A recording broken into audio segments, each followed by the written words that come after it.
అసలు జానకి దీక్షితులు కూతురే కాదంట.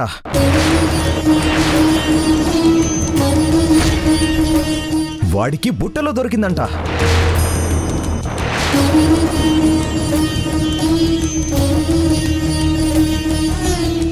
రై, ఏం మాట్లాడుతున్నావురా? జానకి దీక్షితులు కూతురు కాకపోవడమేంటి? తన భార్య పుట్టింటికి వెళ్ళిందని, పురుడు పోసుకుందని అందరూ చెప్పారు కదా. అలాగే ఆడపిల్లతో తన ఈ ఊరికొచ్చింది కదా. నువ్వేంటి ఇప్పుడు ఇలా మాట్లాడుతున్నావు? దీక్షితులు తెలివిగా అందరినీ అలా నమ్మించాడు. దుర్గమ్మకు నిజం తెలుసు అని చెప్పాడంట. ఆ జానకి నిజాన్ని తెలుసుకోవడానికి వచ్చింది. అయితే ఇంతకీ జానకి ఎవరి కూతురో తెలిసిందా? చాటుగా నేను వినాలనుకున్నాను. దుర్గమ్మ చెప్తుంది అనుకునే సమయానికి తను మనస్సే మార్చుకుందో లేక ఇంకొకటేమైనా ఆలోచించుకుందో తెలీదు, కానీ తనకు తెలీదు అని తెలివిగా అబద్ధం చెప్పిందన్నయ్య.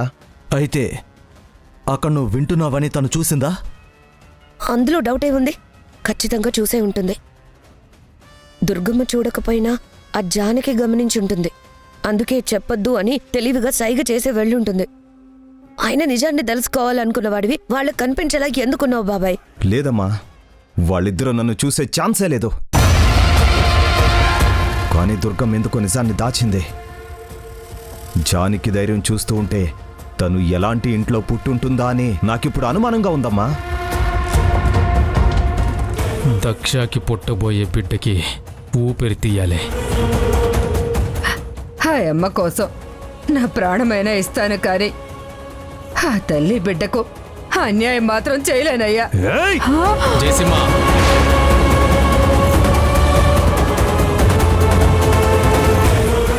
బిడ్డ ఏడుపు వినిపించింది, మళ్ళీ ఆపేసింది. ఏం జరిగింది?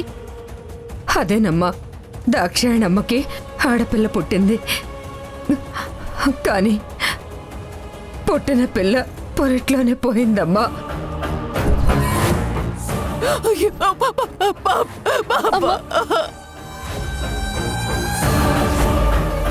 ఏంటన్నయ్య, నేను మాట్లాడుతుంటే దేని గురించో ఆలోచిస్తున్నట్టున్నావు? గతాన్ని ఒకసారి గుర్తు చేసుకుంటున్నాను. మనం కత్తిపెట్టి బెదిరించినా సరే దుర్గమ్మ విశ్వాసం చూపించి నిజాన్ని దాచిందేమో అని ఆలోచిస్తున్నాను.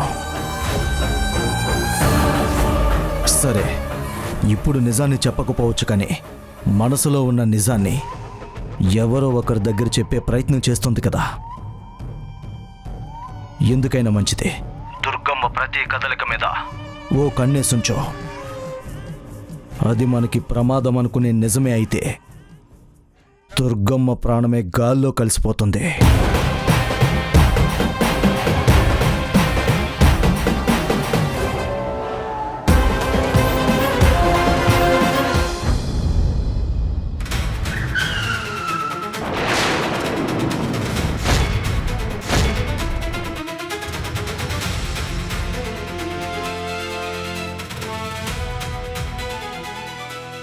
ఏంటండి ఇది? ఎదురుకుండా మనుషులు కూడా కనిపించడం లేదా మీకు? నీలాంటి దాన్ని జుట్టు పట్టుకుని ఈడ్చుకురావాలి, కానీ నాలో మంచితనం ఉంది కాబట్టి కారుతో గుద్దేయకుండా ఆపాను. మీరు జుట్టు పట్టుకుని లాక్కుని వచ్చేంత తప్పు నేనేం చేయలేదండి. ఇంత చేశాక కూడా నేనెదురు పడితే భయంగా లేదా? ఎందుకు భయం? నేను తప్పు చేస్తే భయపడాలి. నేను ఏ తప్పు చేయలేదు. అందుకే ఎవరి దగ్గర భయపడాల్సిన అవసరం లేదు. నువ్విలా మాట్లాడితే ఈ జానకి ఎంతో గొప్ప పనిచేసింది, నా చెల్లికిచ్చిన మాటని నిలబెట్టనివ్వకుండా మంచి పని చేసింది అని నిన్ను మెచ్చుకుని ఇక్కడ్నించి వెళ్ళిపోతాననుకున్నావా? తప్పు చేస్తే కన్న కూతుర్నే వదలని మనిషిని నేను. నిన్ను వదిలేస్తానని ఎలా అనుకున్నావు? నా ఇంటికి నువ్వు చేసిన ద్రోహానికి నీ సమాధానమేంటో తెలుసుకోవాలనొచ్చాను. నేనేం ద్రోహం చేశానండి? నేనేం తప్పు చేయలేదే. ఆడపిల్లకి ఇష్టం లేని పెళ్లి ఎవ్వరూ చేయకూడదు, అది మీకు తెలీదా? అయినా మీ ఇంట్లో వాళ్ళందరూ చాలా గొప్పవాళ్ళు. ఇంట్లో వాళ్ళు తప్పు చేసినా సరే శిక్షించేంత గొప్ప మనసున్న మీరు మీ ఇంట్లో ఉన్న ఆడపిల్ల మనసేంటో తెలుసుకోకుండా పెళ్లి చేయాలనుకున్నారు. తన మనసేంటో తెలుసుకున్నాను కాబట్టి ఆ మనసులో ఉన్న మాట మీకు చెప్పాలని చేశాను. అందులో తప్పే ఉంది. నార్మల్!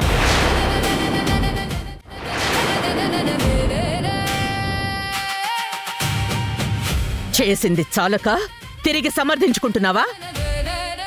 భూమి చిన్నప్పటినుంచి ఈ సంబంధం మేము అనుకుంటున్నాం. తను ఎప్పుడు మాకెదురు చెప్పలేదు. తనకు ఇష్టం లేదని మా దగ్గర ఎప్పుడూ మాట్లాడలేదు.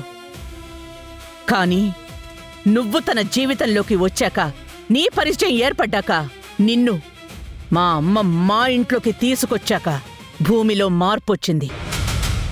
అంటే అది భూమి మనసులో నుంచొచ్చిందో, నువ్వు చెప్పిన మాటల వల్లొచ్చిందో తెలుసుకోలేనంత అమాయకురాల్ని కాను నేను. నిజంగా మీరు అన్నీ తెలుసుకునేవారైతే ఈ పాటికి మీ ఇంట్లో జరుగుతున్న ద్రోహాన్ని మీరు ఎప్పుడో తెలుసుకునుండేవారు. మీ ముందు మంచిగా నటిస్తున్న వాళ్ళని మీరు నమ్ముతున్నారు.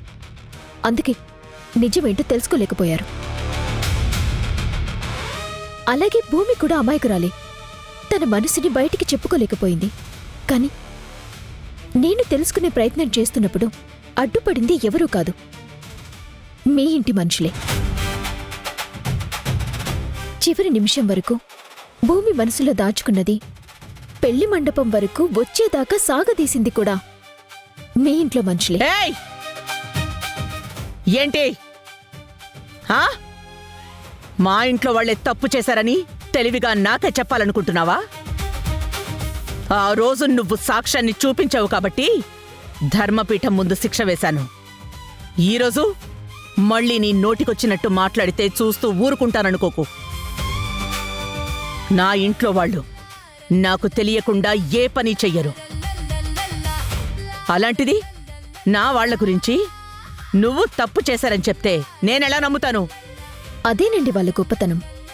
అలా నమ్మించి నమ్మక ద్రోహం చేస్తారని తెలుసుకోలేకపోయారు. మీరు ఇప్పటికి కూడా అదే పరిస్థితిలో ఉన్నారు. జానకి, మాట జారే ముందు వెనక ఆలోచించాలి. మా ఇంట్లో వాళ్ళది తప్పు అని చెప్తున్నావంటే దానికి నీ దగ్గర సాక్ష్యం ఉందా? ఆధారాల్ని చూపించగలవా? మీ ఇంట్లో వాళ్ళు చేస్తున్న తప్పు ఇప్పటిది కాదు, ఎప్పటినుంచో జరుగుతుంది. ఇన్ని సంవత్సరాలైనా మీరు తెలుసుకోలేకపోయారు అంటే వాళ్ళు ఎంత గొప్పగా మీ ముందు నటిస్తున్నారో ఇప్పటికైనా మీరు అర్థం చేసుకుంటే బావుంటుంది. నేను పెళ్ళెందుకు ఆగింది, భూమి మనసు ఎందుకు మారింది, ఇదంతా నువ్వెందుకు చేశావని నిన్ను నిలదీయడానికొస్తే చాలా తెలివిగా తప్పు నా ఇంట్లో జరుగుతోందని తెలివి తక్కువగా నేనే నిజం తెలుసుకోలేకపోతున్నానన్నట్టు మాట్లాడుతున్నావు. ఇది కేవలం మాట కాదు, మీరు నమ్మలేని నిజం. అవునా? అయితే చెప్పు. ఎన్నో ఏళ్లుగా జరుగుతున్న ఆ ద్రోహమేంటో, చేస్తున్నది ఎవరో చెప్పు. మిమ్మల్ని మోసం చేస్తుంది ఎవరో కాదు, మీ భర్త విక్రమసింహ.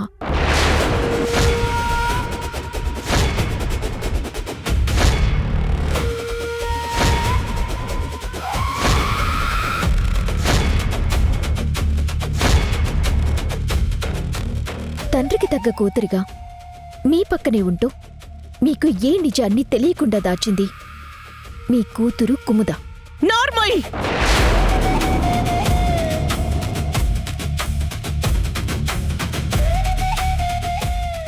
ఎవరి మీద నిందలు వేస్తున్నావో తెలుసా?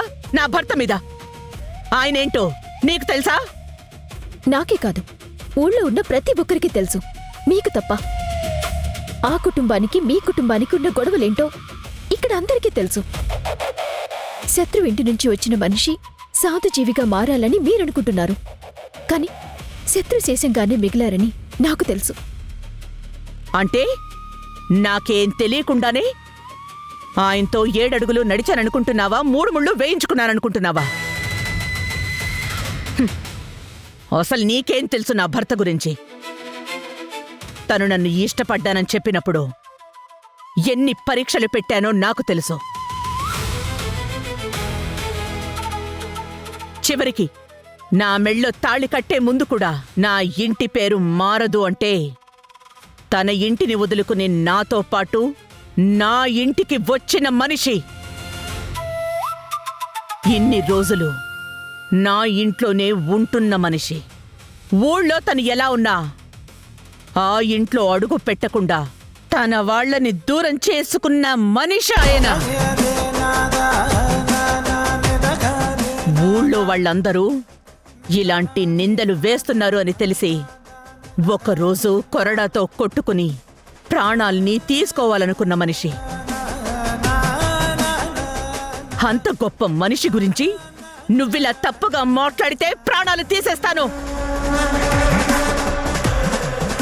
అలా నమ్మిస్తేనే కదా మీలాంటి వాళ్ళు నమ్ముతారు.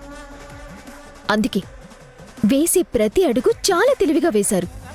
ఆయన గురించి ఎవ్వరూ మీ దగ్గర మాట్లాడకుండా అందర్నీ భయపెట్టారు. తనేంటో తెలుసుకోకుండా మీ ముందు ఒక తెరని అడ్డుపెట్టారు. ఆయన నిజస్వరూపం ఏంటో తెలిసిన మనిషిని నేను చూశాను.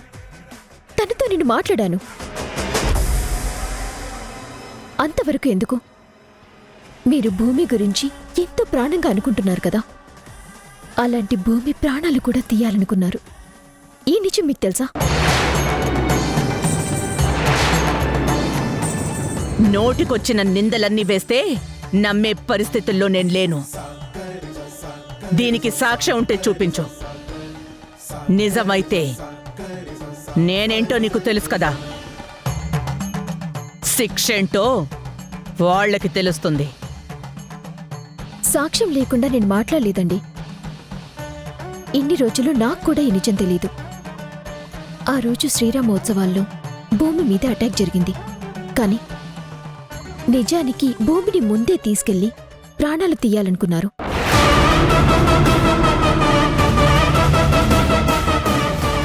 మన ఊరి రాముడు నిజమైన దేవుడు కాబట్టి ఆ రోజు భూమిని కాపాడాడు. ఆ నిజాన్ని నాకు తెలిసేలా చేశాడు. అన్ని నిజాలు మీ ముందు పెట్టాకే వాళ్ళ నిజ స్వరూపం ఏంటో మీకు చూపిస్తాను. ఇంకా ఆలస్యం ఎందుకు? చూపించు. చెప్పాను కదా సాక్ష్యాన్ని దాచాను అని. ఇప్పటికే చాలా పొద్దుపోయింది. రేపు సూర్యోదయంతోనే మీ వాళ్ళ నిజ స్వరూపాలు మీకు తెలిసేలా చేస్తాను.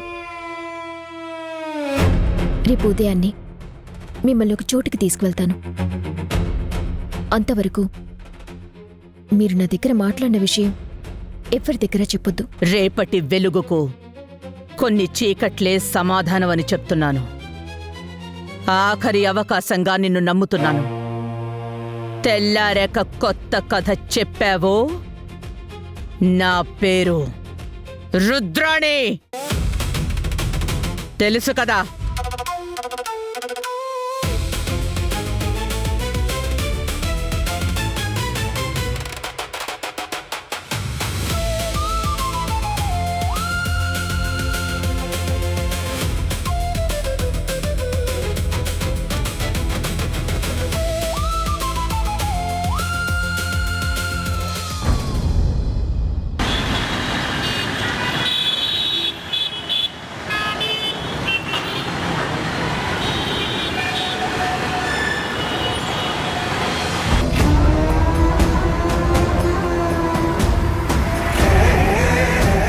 మమ్మీ, మమ్మీ,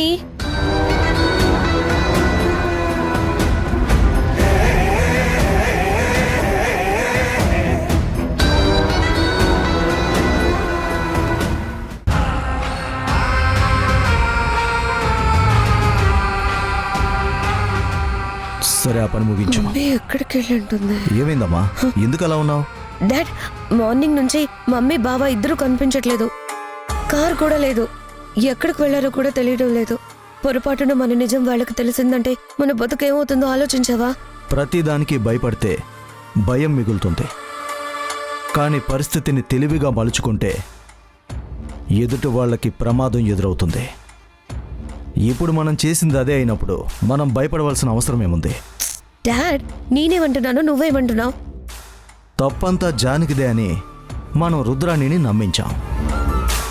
రాత్రి కూడా చెప్పింది కదా, తెల్లవారితే జానకి అంతేంటో తేలుస్తాను అని. మీ మమ్మీ మాట మీద నిలబడే మనిషి కదమ్మా. అందుకే సూర్యోదయం అవగానే వాళ్ళకి చుక్కలు చూపించడానికి వెళ్ళుంటుంది. భార్గవ్ ఎంతైనా అత్తచాటు అల్లుడు కదా. అందుకే జానకి మీద కోపంతో ఊగిపోతున్నాడు. అత్తకి సాయంగా వెళ్ళుంటాడు. ఈ పాటికి అక్కడ జానకి చంపలు వాయిస్తూ రుద్రాన్ని శివతాండవం చేస్తూ ఉంటుంది. జానకి మాత్రం అంత తేలిగ్గా ఊరుకుంటుందా? తను కూడా మాటకి మాట సమాధానం చెప్తుంది. మనమేంటో చెప్పే ప్రయత్నం చేస్తుంది కదా. తప్పకుండా చేస్తుందమ్మా. ఎందుకంటే మన నిజస్వరూపం తనకు తెలుసనే గర్వంతో తెలివిగా రుద్రాని ప్రతి మాటకి సమాధానం చెప్తుంది. కానీ రుద్రాని మాటతో ఊరుకోదు, సాక్ష్యాన్ని చూపించమంటుంది. అది చూపిస్తాను అన్న గర్వంతో వెళ్ళిన జానకి అవమానమే మిగులుతుంది. దాంతో జానకి పూర్తిగా దోషి అని రుద్రాని నమ్ముతుంది. అగ్నిజ్వాలలు ఎగసి పడతాయి. దానిమీద మనం కొంచెం పెట్రోల్ జల్లామనుకో మొత్తం బూడిదైపోతుంది. అయినా జరిగేది అద్భుతమని తెలిసినప్పుడు చూసి ఆనందించాలి. ఇక్కడుండి టెన్షన్ పడ్డం ఎందుకు? వెళ్దాం పద.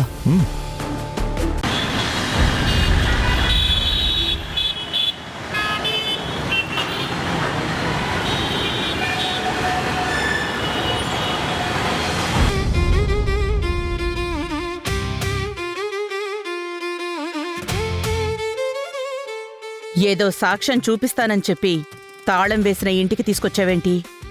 బయటికి తాళం కనపడుతుంది కానీ లోపల మనుషులున్నారు. నిజాన్ని తెలుసుకున్న వాళ్ళు నిలువున వణికిపోతున్నారు. అందుకే వాళ్ళకేమీ కాకూడదని, ఎవరికంటా పడకూడదని ఇక్కడ దాచాను. ఈ నిజాన్ని మీకు చెప్పే వరకు, వాళ్ళకి న్యాయం జరిగే వరకు, మీ ఇంట్లో వాళ్ళ నిజస్వరూపం మీరు తెలుసుకునే వరకు వాళ్ళని సేఫ్గా ఉంచాల్సిన బాధ్యత నాకుంది. అందుకే ఇక్కడుంచాను. మాటలు కోటలు దాటుతున్నాయి. నీ చేతుల్లో సాక్ష్యాలు కనిపించకపోతే మాత్రం నా కోపం ఎలా ఉంటుందో నీకు తెలుసు. ఇంకా ఎందుకు ఆగావు? వెళ్ళి ఆ తాళం తీసి నిజమేంటో నాకు చూపించు.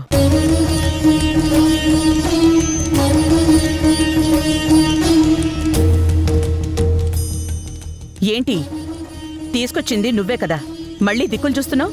అది ఈ ఇంటి తాళం ఇంట్లో కనిపించలేదు. బుజ్జి దగ్గర ఉంటుంది. వాడే రోజు ఇక్కడికి క్యాష్ తీసుకొచ్చిస్తాడు. అందుకే వాణ్ణి తాళం తీసుకొని రమ్మన్నాను.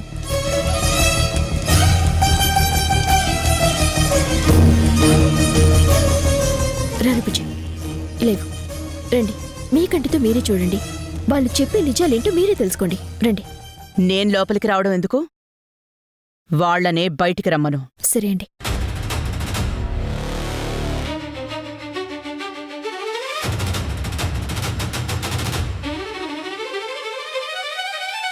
ముత్యాల్ బాబాయ్, పిన్ని, ముత్యాల్ బాబాయ్,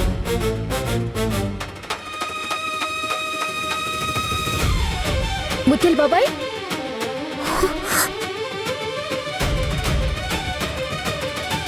ముత్యాల్ బాబాయ్, పిన్ని,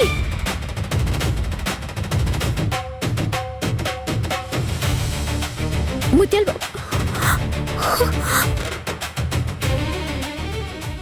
రే బుజ్జి, అదేంట్రా లోపల పిన్ని బాబాయ్ లేరేంటి? రోజు నువ్వే కదా క్యారేజ్ ఇస్తావు. మరి వాళ్ళు ఎక్కడికి వెళ్ళారు? జానకి, అసలు ఏం జరిగిందంటే? ఏం జరుగుతుంది?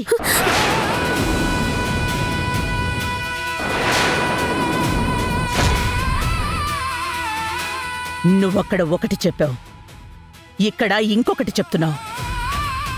ఇప్పుడు లోపలికెళ్ళొచ్చి వాళ్ళు లేరు అని చెప్తున్నావు. ఏంటి జానకి, కొత్త నాటకం ఆడుతున్నావా? లేదండి, నా మీద ఒట్టేసి చెప్తున్నాను. ముత్యాల్ని, ఆయన భార్యని ఈ ఇంట్లోనే దాచాను. మీకు గుర్తుందా? ఆ రోజు మీ ఇంటికి కూడా తీసుకొచ్చాను.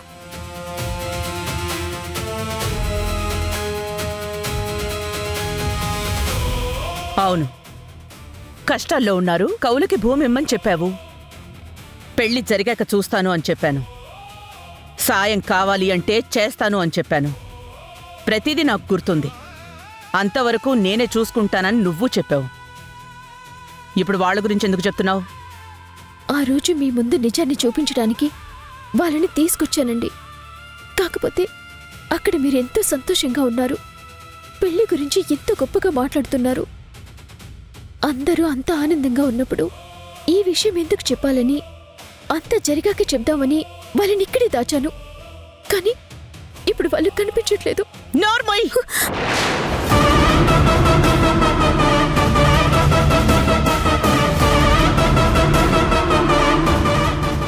చెప్పిన అబద్ధాన్ని ఎన్నిసార్లు చెప్తావు? వాళ్ళని దాచాను అంటున్నావు. వాళ్ళకి తెలిసిన నిజమేంటో ముందది చెప్పు. మీకు చెప్పాను కదా, శ్రీరామనవమి ఉత్సవాల్లో భూమి మీద అటాక్ జరగాల్సింది. కానీ అనుకోకుండా భూమిని తీసుకెళ్లడానికి వచ్చిన రౌడీలు మీ కుమదాన్ని తీసుకువెళ్లారు అని. ఆ కిడ్నాప్ చేయించింది ఎవరో కాదు, మీ భర్త.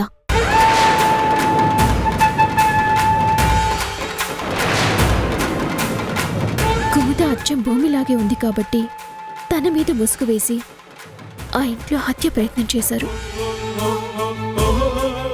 కానీ చివరి నిమిషంలో తను కుముద అని తెలుసుకుని అందరూ షాక్ అయ్యారు. ఇది మొత్తం ముత్యాల బాబాయ్ చూశాడు. తను చూశాడు అని తెలిస్తే ప్రాణాలు తీసేస్తారేమో అని భయపడి ఊరి నుంచి పారిపోయాడు. తన భార్యని కూడా ఈ ఊరు నుంచి తీసుకెళ్లిపోదామనుకున్నప్పుడే నాకు ఎదురుపడ్డారు. ఆ నిజాన్ని తెలుసుకుని మీకు చెప్పాలని తీసుకొచ్చాను. కానీ పెళ్లి జరిగాకే చెప్దామని ఇక్కడ దాచాను. ఇదే కాదండి, ఆదిత్య గారి మీద నింద పడ్డానికి కారణం కూడా మీ భర్తే. మీ ఇంట్లో ఇన్ని గొడవలు జరగటానికి కారణం కూడా మీ భర్త.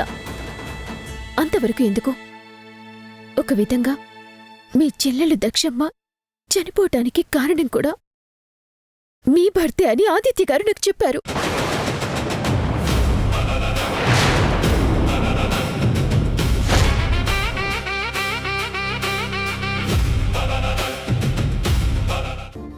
నేను అర్థం చేసుకోగలను భూమి.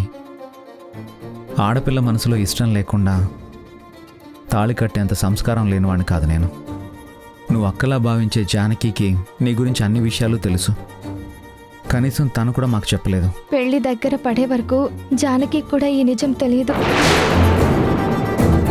మా దగ్గరంటే భయపడ్డాం, జానకి దగ్గర కూడా దాచాల్సిన అవసరం ఏముంది? నేను ఈ నిజాన్ని జానకికి ఎప్పుడో చెప్దామనుకున్నాను. కానీ కుముద చెప్పనివ్వకుండా ఆపింది. ఆ రోజు నన్ను ఇంటి నుంచి తీసుకెళ్ళింది కుముద. ఎవరికంటా కనపడకుండా ఉండాలని గుడి నేలమాళిగలో నన్నుంచి తను వెళ్ళిపోయింది.